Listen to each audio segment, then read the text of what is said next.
She ran the war room at Tesla, met Elon Musk, was Forbes 30 under 30, and then gave it all up to go and live off-grid. And why? Because burnout. And she's not alone. Welcome to Uprising, the Burnout podcast for women, where we rewrite the rules of success and redefine what it really means to thrive. Today I'm speaking with Elena. She's a powerhouse in clean energy tech, a former Tesla leader, and she's a woman who walked away from it all after burnout took over her life. She now lives off-grid and on purpose, and has just released a book with the same title. We're deep diving into micro-retirements, the silent creep of burnout, and how radical shifts can bring you back to yourself. Because let's face it, sometimes you've got to get a bit lost to find your way back. And whether you're still stuck in the cycle or you're searching for a way out, this podcast is for you. I'm your host, Leslie Canis. Hi, Elena. Hi. Hello, Bubba. Hi. You All right. are so cute. It's life in the desert. Good. So we have some property here near Joshua Tree. Do you know Joshua Tree? Have you heard of it? I know of it because of the U2 album. Yes. And it's gotten very popular because it's such a photogenic spot, like Instagram, like the Joshua trees are very popular for all the LA people to come out and do all of that. But we're down here because our property up in Oregon is snowed in. We're in the van to come down here, and we have a little rustic place here to be in. It sounds beautiful. It really does. So I wanted to talk to you a little bit about burnout and micro-retirement. Your CV, Elena, is so impressive. Thank you. So impressive. I was blown away. I'm like, wow, what a powerhouse woman to have as my first guest. Talk me through a little bit about your earlier career, college career, and how that unfolded. What was that like? Yeah. I cover my boobs a little bit. Yes. I'm originally from Metro Detroit. And so I basically went to college to figure out what happened to Detroit because the economic decline there was severe and impacted my family directly. That was mid-90s, early 2000s. So I went off to college and I got my triple degree in economics, political science, and international studies. Yeah, I'm with a minor as well. And then I went straight to grad school at UC San Diego for international economics with a focus on China and energy policy. And I just went full throttle into the conventional lifestyle of what I was told to do. I didn't have any advice really on college or grad school. I just headed away from Detroit and did bumper bowling on my way to something different. From grad school, I wanted to work in renewables. I've always been environmentally oriented, and San Francisco is where all of the solar and wind companies were. So I moved up there and started working for the International Council on Clean Transportation. And then I got a job with PG&E. And pretty quickly it was like, this is not what I want to be doing at PG&E. But started to connect it to tech. I wasn't really connected with or knew about tech at all until I was there in literally the middle of it in San Francisco. And what I did was okay, if I'm paying all of this rent to be in Silicon Valley, yeah, I hear it's very participate. expensive. I hear it's very expensive. Yeah, prime real estate. So I might as well participate. And so I started going to tech events, and I met a co-founder, and I interviewed with Tesla, didn't get other jobs. I actually started a job with a wind company, but that didn't last long. And then I met a co-founder that was like, hey, I have this idea. And I'm like, this sounds great. Let's do it. And so we were off to the races building Utility API.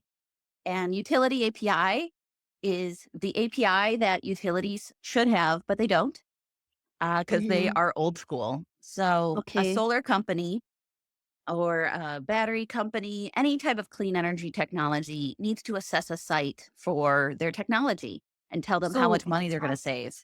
So, for example, like Tesla's batteries, I take it that kind of, I think I saw something on YouTube and it's like fields and mega factories storing all of this power And right now it's just scaled up little lithium batteries. If you take a bunch of the lithium batteries that are inside your phone and stack them all up, it's the same chemistry. It's fascinating. But my company worked with companies like Tesla to put solar and batteries at commercial and residential locations. So not the utility scale ones like the big fields, but the smaller ones that would go on the shopping center or on somebody's Okay. home. And my company got data from the electric utility so they can assess a site for that technology. And I raised venture capital and grew the company to 10 people.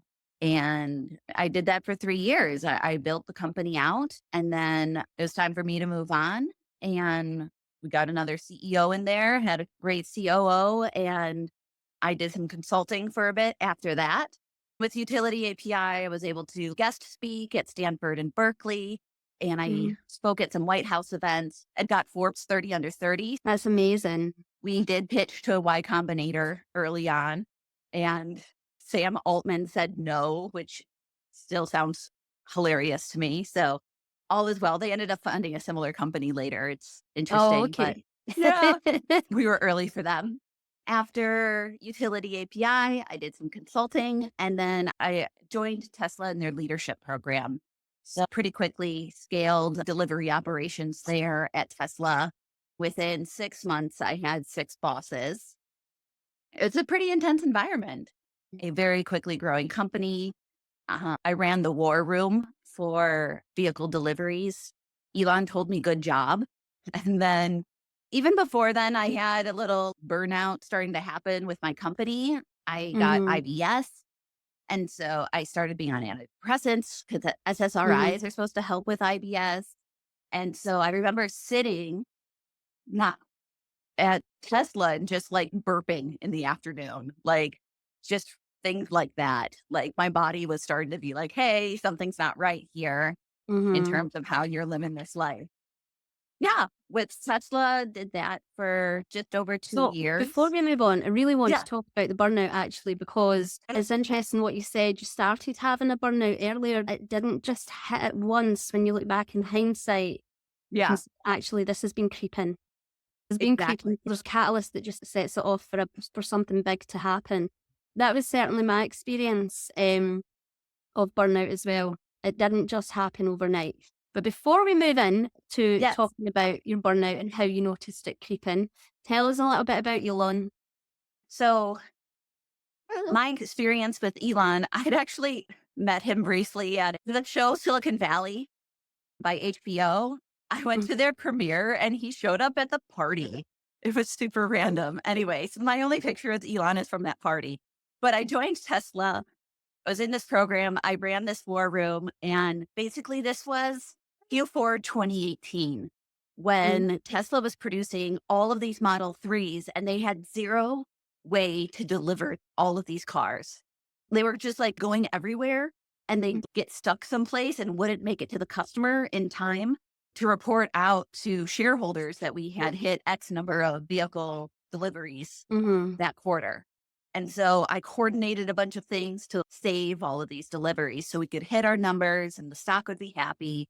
And basically, we would hear that he was at this place, or he showed up here and he fired a bunch of people on site, or he would just come in. And Tesla had hired some well experienced people from Amazon and Apple, and they came in and they were fired within a couple of weeks.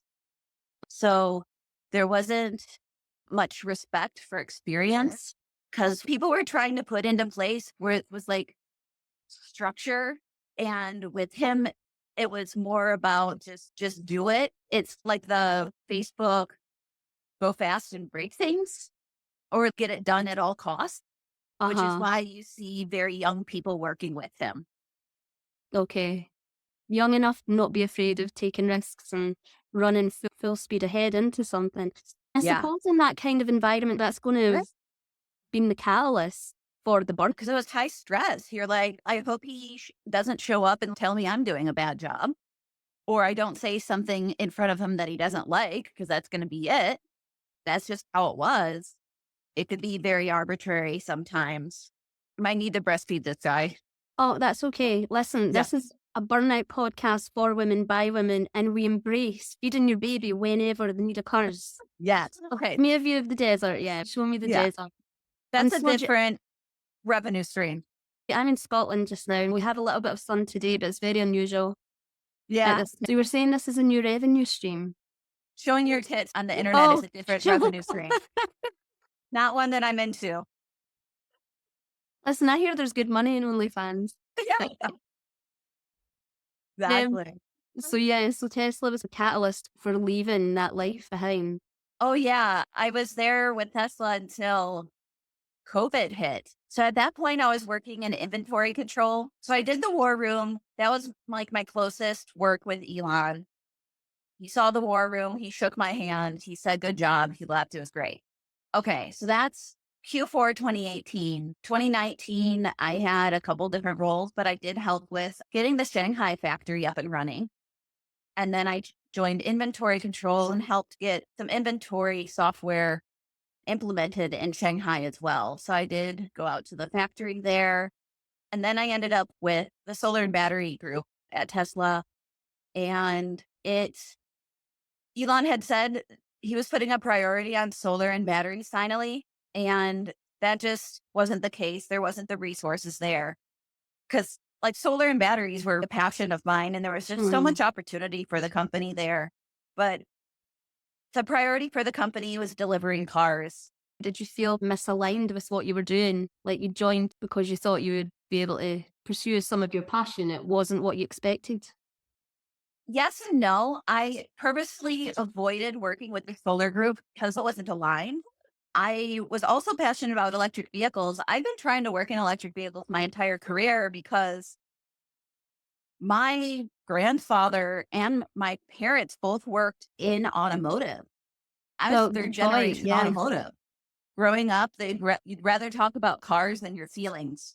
Yeah, not talking about your feelings and being raised in an environment like that never helps with later No, on with burnout. And no. then, okay, basically COVID happened. There was chaos. I was living in Oakland and there was the George Floyd protests. Mm-hmm. And everything I had worked for to build a life for me on the West Coast, it was so great. And then all of it was gone. All of the places that I loved hanging out in Oakland were closed. With the protests, the Target was broken into by a mob. It was, in addition to all the COVID restrictions, it felt like everything I had worked for had changed. And Mm-hmm. so I was like, this does not work anymore. My boyfriend, who's now my husband and baby daddy, had this property down near Joshua Tree. As soon as the lockdown happened in March of 2020, we came down here and that was so great to be able to be in nature away from people for COVID. It just really started my journey about thinking about how to live differently. The commute, the work, the demands globally with Tesla. I think COVID was such a catalyst for so many people. I feel like we have so much in common in so many ways. Although I was teaching background, I was not tech and I wasn't working for Elon. Yeah. Stagnating. Oh, yeah. I felt like I just wasn't going anywhere or doing anything or learning anything new. I felt like I was standing still. Yeah. And during COVID, then I was expected to still do my job with a toddler at my feet from home. Yeah. And I, I was like, no, Yeah. that's unreasonable. Firstly, I felt I couldn't do it. So I felt like a failure. Yeah. And it got to the point I literally could not open my laptop. Yeah. It gave me so much anxiety. And during that time, I was on antidepressants as well, much like yourself. Yeah. I must be depressed. There must be something wrong with me. I feel like I'm going crazy. Yeah. And it wasn't just like the mental and physical and emotional exhaustion. I woke up every day feeling like I had a weight on my chest. Yeah. Like I felt so disconnected from myself. I felt so disconnected from everything around me. I didn't want to be a part of it anymore. I didn't want to do this life anymore. And so on an absolute whim, I packed up, I took voluntary redundancy and I packed up and I moved to Barbados for a year. Oh my gosh, fantastic. I was With your like, toddler. at the time, not only was I taking the antidepressants, I was drinking so much as a coping mechanism. Well, I was And going to ask having, about that. I was too. yeah, absolutely. I think a lot of women do. From the research that I've done, I've found that so many women turn to not just any alcohol, but wine as a coping mechanism. I Yeah. think it puts us to sleep. So it's really common for women experiencing burnout to turn to alcohol. And that was certainly my experience. Yeah. And I think obviously alcohol affects your estrogen, affects your hormones, affects how you feel and what you do. Yep. I definitely felt like I had lost sight of who I was so far. I remember lying in bed and thinking, just move. You've got to do something, just move. Don't care what it is, just move. If you don't do something, you're going to die. You'll never find your way back to you. And that was my experience. And so I thought, when was the last time you were happy? And I'd gone to university to do an English degree in creative writing. It's like, I've Okay. no idea how to do SEO, backlinks, marketing, writing content for the web. I've no idea how to do any of this, how to pitch editors, no idea. Learn, Yeah. learn. There was a voice in my head just like kicking in every time I was like, no, I'll just stay still, go and do it now. Because it just staying where I was just wasn't an option. I would never have come back from staying there any longer. Yeah. So I taught myself all these skills and I quit my job and I went round Barbados for a year, freelance writing, doing travel writing, writing a lot for parent spaces before returning to Scotland when my 1-year visa was up. Yep. I actually didn't come back and go back into teaching. I came back and I took a job that just didn't require any brain activity. Yeah. And I kept writing a little bit on the side, but then I fell pregnant with the twins. That's I'm a just pepper. going to take this time in this break with the twins. I've got 5 kids. Holy Uh, moly. And yeah, twins. Wow. yes, I've got twins. I've got 5 children. I think I was back at work when every one of my kids was about 8 weeks. 8 Wow. weeks. And so with the twins, I was like, I'm not doing that. I'm Yeah. taking this time, Yeah. I'm having it with my babies. And do you know, I think I really see the benefit of that in them and in me, especially in my mental health. Yeah. But I think for me anyway, and I don't know if you've found this, but the recovery from burnout, it's not so much about taking that massive drastic step and moving everything. I think it was about changing how I interacted with my life. Uh-huh. But I had to get out of where I was to be able to do that. Yeah. Does that make sense? Yeah. Something has to change and you have to figure out what it is because it's Mm-hmm. not always obvious. There's that mindset. Usually a shake-up of place helps a bit. Yeah. COVID certainly was a big shakeup for most people or for people if Uh-huh. they paid attention. And now that I have my baby, it's like I can't imagine going back to work ever, but I couldn't imagine going back to a conventional job. Even Mm-hmm. 2 years ago, I got to the background check part of getting a job, and I'm like, this is not going to work. Yeah, you just freeze. You're like, I can't do this. Yeah. Mm-hmm. Yeah. And I literally just ghosted them. And I know that's terrible, but it did happen. And I Yeah, it thought, happens. It yeah. happens. And that was going to be a very nice plus high income job. Mm-hmm. And I could not see myself doing that. And Yeah. so it's just like conventional roles, conventional jobs just don't work for women, let alone Mm-hmm. mothers. Yeah. And the whole system of a 9 to 5, Monday through Friday, that works for men.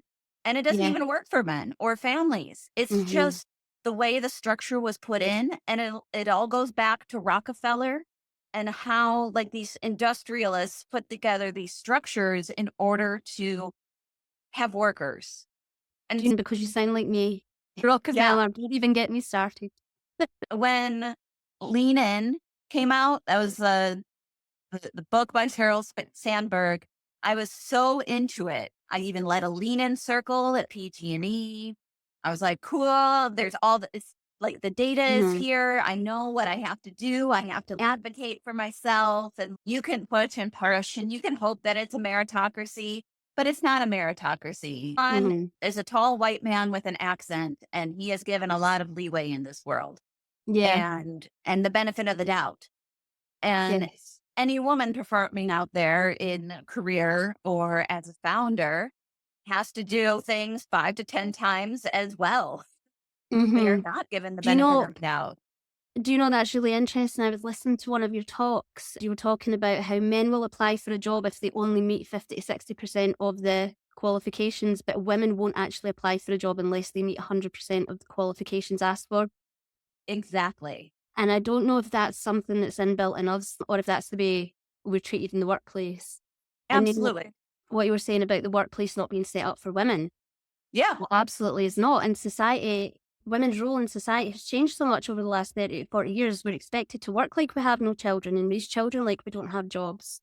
And we're judged for absolutely everything. Yep. Everything. And women in the workplace, I found through my research, there's an invisible load on women in the workplace as well. Once you get in there and once you break that barrier, you're expected to be an emotional support for your peers. Whereas Yep. a man at that level would never be expected to be that. No, not at all. You're still expected to take notes and plan the office party and do the Secret Santa and just make sure everyone's comfortable. Yeah. Yeah. And not only are you expected to advocate for yourself, you're expected to advocate for other people in the workplace because you're a woman. Yep. So Yep. we have those pressures on us as well. So I agree, you're absolutely right. And I think all of this is one of the reasons why I started researching these articles and I started this podcast. So today we were talking about micro retirements, which was what you had initially planned and then never went back. And Yeah. what I found through my research is this seems to be a new trend among millennial and Gen Z women as a means to cope with the burnout. When women have that massive catalytic moment of burnout, like I did before I moved to Barbados and like you did before you went out to Yep. Joshua Tree, when women hit that plateau, we're going to do something big. Yep. I think men will take a break, but most of the women that I've spoken to during this research have taken the micro retirement and then never went back. They've moved across country or they've moved out the country or they've gone traveling, they've set up their own businesses. They're like, I am not going back to that life. It's not for me. And so what's really interesting for me now, interviewing you and speaking to all these other women about burnout and about how we're redefining success on our own terms, what's really interesting to me is that at the time when I was going through it, I felt like I was going crazy, like I was the only person in the world feeling like this. And I could see people around me looking at me like I was absolutely bat crazy. Yeah. And I was like, I can't be the only one. And it turns out I'm not. Not at all. Yeah. I have a hard time talking to like my cohort of peers that I worked with at Tesla, very high performing people. And I really just went off the deep end in terms of being off grid. And Hmm. so, in addition to being in the desert, we bought over 100 acres on a mountain in Oregon facing Mount Shasta. It's very spiritual and energetic. It's lovely. And that's off grid.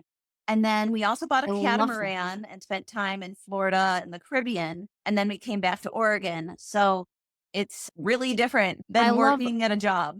I love everything about that, Elena. Everything. Thank you. So tell me about what does life look like now, post burnout? I had enough time, I think, for my body to heal that when starting to plan to have a kid, it wasn't an issue. I feel very fortunate to never had any issues with fertility. I had my baby at 36. I'm 36 now. And that is something I'm very thankful for because I have done that work.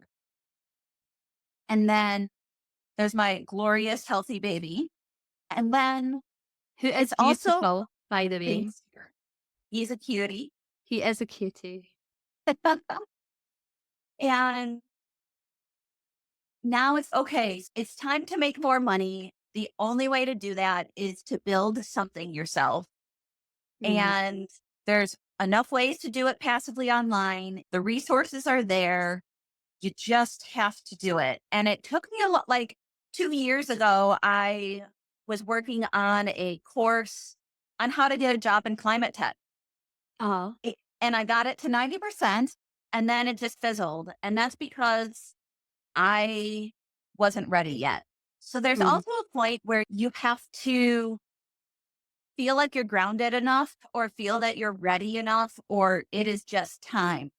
That it's just time to build the business and make money and build what you need for where you want to be and where you want to go. Because what got you here is not going to get you there. So what do you think? Do you think you're ready to launch it now? I've been working on the book Off Grid and On Purpose for some time now because there's just so much you learn while being off grid, and you really want other people to hear about it. Because when online, you see a lot of the like cute vans and everyone's all cute and smiley, and you're not really talking about poop or some of the more practical things. And that's what I do in the book. I have all the beautiful pictures. It is amazing. And also, there's all the practicalness. That's what I include there. And I also include about like people go off grid because they're burnt out, but then they can just wander in the desert Mm. or not achieve if you're taking a sabbatical, it's good. You need to have a plan. Otherwise the time just passes and then you might go back to that old job. So when you do burn out, when you do get out, you might just need to sleep for a while, which is Mm. perfect. And then you might need to figure out what's next. And that takes a lot of energy and a lot of work and a lot of research. You just start testing out what starts to spark joy again. And so that's what I include in the book is okay, you need to go off grid for some reason. Maybe you are scared of wildfires. Maybe you are burnt out from the rat race, from conventional employment. So you're off grid now. Take that time and use it to make your life better. Give yourself that space, read the books, do the psychological work on yourself and figure out what you want next. If you love being off grid, then start to build the business in order to passively support you. And that's what I include in there a bit is just making sure to take care of yourself. Figure out why you are drinking and stop drinking. I, Mm-hmm. those Take components take of some it. accountability. Yeah. Yeah, really get honest with yourself. Yeah. Being up Yes. on our mountain, if we don't have alcohol up there, you can't go get alcohol quickly. Yeah. Like, do I really want to Self-isolating drink works really tonight? well. It's a long trek to the shop. Yeah. But it's really interesting what you said about spark and joy. And I think that spark and joy is really, that's really the crux of burnout recovery. Finding what sparks joy. That you do need the time to rest. You do need to take accountability. You do need to hold yourself accountable and say, why was that happening? Why was I allowing that to happen? And you have to move out of victim mode. You can stay in the same position and be like, oh, I hate this. It's horrible. I'm so burnt out. But then you stay there. So you have to move beyond that. Spark and joy is really the catalyst for recovery. Finding what lights you up. And it takes a lot of courage to do that. Mm-hmm.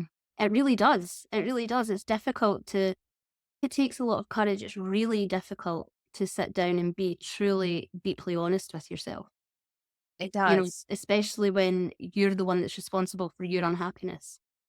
Yeah. And And for me also, I dug into you're going through a night of darkness, dark night of the soul. yes, It's the dark like the night of the soul. phrase that people use. And it is dark and it is a valley and you need to figure out your way through because the only way out of it is through it. Ah, for And sure. I was on the mountain looking at the beautiful field of wildflowers. And I'm like, these are all native plants. These must be medicinal somehow. So I started looking into the medicinal plants. And before I had started reading things on chakras and crystals, like I had a rock collection as a kid.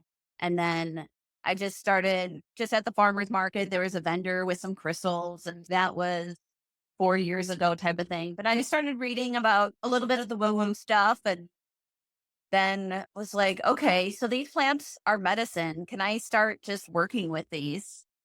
And what I did is I just started making teas out of the different plants there. And I had a solar cooker where I could just take a mason jar, put some plant matter in there, and put it in the sun in the solar cooker.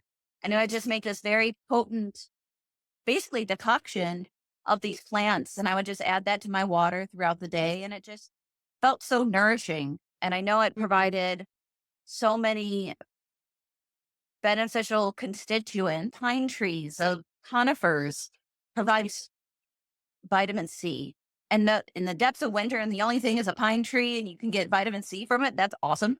Yeah, and rose hips as well. So even in the dead of winter, you have conifer tips and rose hips that provide so much vitamin C that is essential and needed right there. And then there's this beautiful sunflower type plant called arrowleaf balsam root. And it's also known as Oregon sunflower. But the root, it looks like a clump of sunflowers that are like little, they're about 1.5 feet tall. It's this beautiful plant that was all in front of my house. And I looked it up, and the root is similar to echinacea. So it's just extraordinary to start to dig into the different plants. And we also had a lot of mullein. So big plant allies are like mullein, even plantain. But I got into more herbalism for health when I got pregnant. I looked at what has been used for literally thousands of years, which is red raspberry leaf for pregnant women. And I made my own tea blend, and it provided so many extra nutrients to me throughout pregnancy and post-pregnancy. I use chamomile quite a bit. Chamomile's in my blends right now because there's so much going on being a new parent or just being in this plane of existence right now. You need chamomile as an ally. And so I fully attribute my tea blends to preventing postpartum depression, postpartum anxiety. I can really tell if I haven't had enough in a day. I also work with lemon balm. I have my blends that I use now. And I also developed different recipes for specifically a like golden tea latte with molasses. I actually, when I had the twins, I became a Kundalini yoga teacher. And I found, so I went a bit woo-too. Although I believe you have to do the research and there has to be certain strategies, but I am a Kundalini yoga teacher, and I did find it was magical. Yes. Magical. When I had the twins, I started doing Kundalini yoga very quickly, wanting to become a Kundalini yoga teacher. Everything, I wanted to go all in on it. My ADHD brain usually does. And I attribute that, like you attribute your chamomile tea, I attribute that to having such a positive postnatal experience. Yeah. No anxiety. There was no postnatal depression. It was just, I felt amazing. And I felt doing Kundalini every day after the babies, I felt healed from the inside. I mean, and going through pregnancy and having newborns, having children, it is such an opportunity for your own personal healing because your body is changing in so many ways. So it might as well change positively. Take advantage of your neuroplasticity at that time, because all your chemicals are reprogramming you anyway for caring for your baby. All of that space in the hormones are doing their job to make your brain malleable. This is the time to do that ancestral work, to heal your inner child, to do shamanic journeys you need to do to figure out why you have blockages. And that way you aren't passing any of those mental blocks onto your children. Yeah. There's the Kundalini yoga that it cleared the blocks. I didn't just feel healed physically from having the babies. I felt like a new woman mentally. Yeah. And I have never gone back to feeling how I felt before. I mean, creating the space in your body and in your mind. It's like you said, your neuroplasticity at that time is changing so much and adapting. You'll forget wherever you left your keys, but you'll know your own baby's tie at a 10-mile distance. Yeah. because we're becoming hardwired to nurture, and all of our brain power is going towards the nurturing for the first 3 years. It's crazy what your brain can do. And Absolutely. it's so fascinating. It is Because- fascinating. And, And then and the herbalism will be really important still for you because you're breastfeeding. So the thing with herbalism, many of the herbs aren't studied by conventional medicine Yeah. because in the United States, they Big literally can't. Like doctors are not allowed to even talk about plants or other type of solutions. Yeah. Any pharmaceutical company cannot patent or protect anything related to herbs. So they're not going to do the research. Okay. And so when encountering herbs, a lot of times it says, talk to your doctor. But you which can't. You can't. And then we don't know what it does to a pregnant body. And so what I do to mitigate that is I read a lot about it. Side of the US, I think herbalism is much less judged. So I think people say, oh, you can't put that in your body. They like, a doctor hasn't signed off on it. But actually, I think in other countries outside the US, there's much less judgment towards that. Go for a walk. Yes. Show me round. Oh, Alexander, we're out moving around. Oh. It might be nap time already. What is your plan going forward? Yes. So moving forward, what's the plan? Moving forward, I have the book Mhm. and I want to help people who are ready to go off grid. It could be for any number of reasons. They're just burnt out from life, from an ailment, from family, from drama, from the craziness in the world. And to go off grid, I've got all the tips and tricks. So the book has them, but also a lot of people want a little bit of community for that. So I Yeah. have a small group mastermind. And then I have a VIP concierge service where I work one-on-one with people. To help them get started and set up and Yep. do them everything from start to finish. Yeah. They think they want one thing and then they try it out and they're like, no. This isn't And for me. yeah. And we made a lot of mistakes as well. And you really need to know to pressure test these ideas before jumping in full throttle to anything. Uh-huh. So that's what I'm there to do, is to help them pressure test their ideas, pressure test their dreams to make sure that is what they want to be doing before they make those big commitments, and helping them along the way so they can actually enjoy it. Pressure off. Yeah. That's what I'm there for. To just make it a smooth process. Smooth sailing as possible. I don't imagine going off grid will ever be completely smooth sailing, but having someone like yourself on hand will certainly make it much easier, for sure. Yeah. And there's lots of different versions of off grid as well, because there has to be. But even having an apartment, having a suburban home, there's ways that you can set things up to feel a little more off grid, to be a little bit more ready for the unexpected. So Mhm. I've even think about it like even a kitchen remodel. Okay, I'm not going to have access to my kitchen for 2 months. What am I going to do to feed my family? And so you think about it, how you do things so much more intentional. And And that's it. Thinking about how we do things intentionally. And I think that's beautiful. That is yeah, beautiful. I think that's a great way to punctuate it. yes. And so that's what the book is about. It is thinking through, how are you living your life? What are these things that you are taking for granted in your life right now? Do you really need them? Yeah. And what else can you be doing to really be intentional about your life to build the life that you want? Yeah, absolutely. And it's funny that actually ties into my Burnout Blueprint mastermind. We do talk about intentionality, but also where are your energy leaks? Yes. What are you allowing in your life just now that you could just cut right out and you wouldn't miss it?